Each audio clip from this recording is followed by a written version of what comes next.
The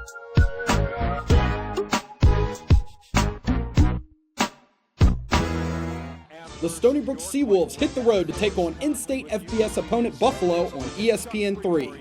33 seconds remaining in the game. Seawolves need a touchdown as quarterback Lyle Negron connects with receiver Malcolm Eugene on a 5-yard scoring strike to tie the game at 10, and this one's headed to overtime and lots of it.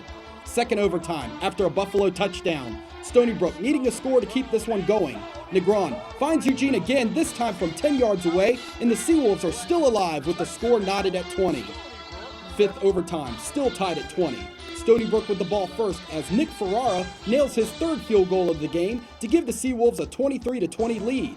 But Buffalo would respond with a 6-yard touchdown run as Stony Brook loses a barn burner to the Bulls 26-23 in 5 overtimes.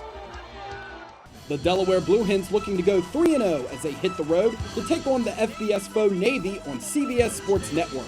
We picked this one up in the second quarter. Blue Hens trail 23-0.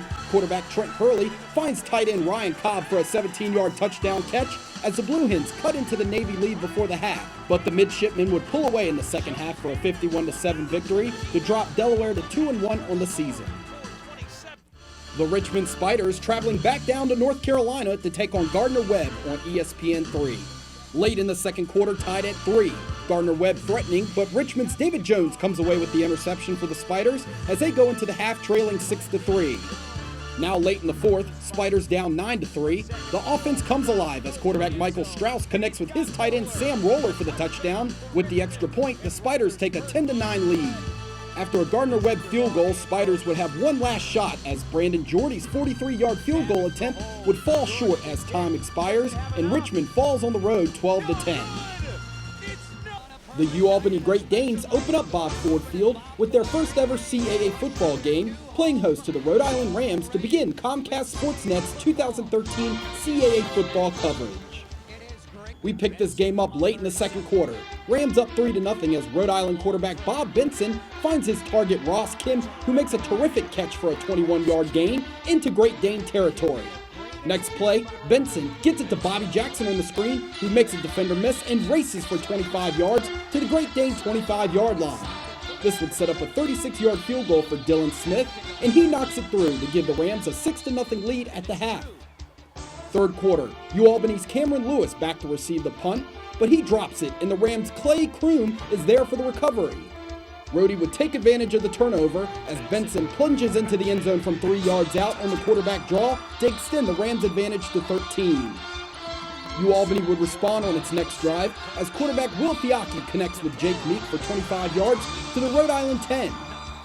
Next play, it's last week's CAA Football Offensive Player of the Week, Omar Osborne, taking it in for the touchdown. On the extra point is Tom O'Riordan, and it's blocked by Rhode Island's Josh Moody. Next drive for the Great Danes. Meek fakes the handoff and will run it in from 17 yards out, and we have a tie ball game at 13. Fourth quarter, UAlbany on the move again, setting up for a field goal, but it's blocked once again by Josh Moody.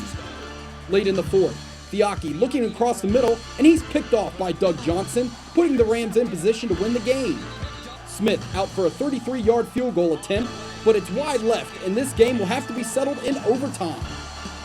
Rhodey with the ball first as running back Justin Semez puts it in the end zone from a yard out, but the Rams would miss the extra point and lead by 6. UAlbany's turn, 3rd and 8. Fiacchi back to throw, but is sacked by James Timmons. 4th and 18 now for the Great Danes. Fiacchi looking to the end zone, but it falls incomplete, and the Rhode Island Rams break their 15-game losing streak with a 19-13 victory over the Great Danes in overtime.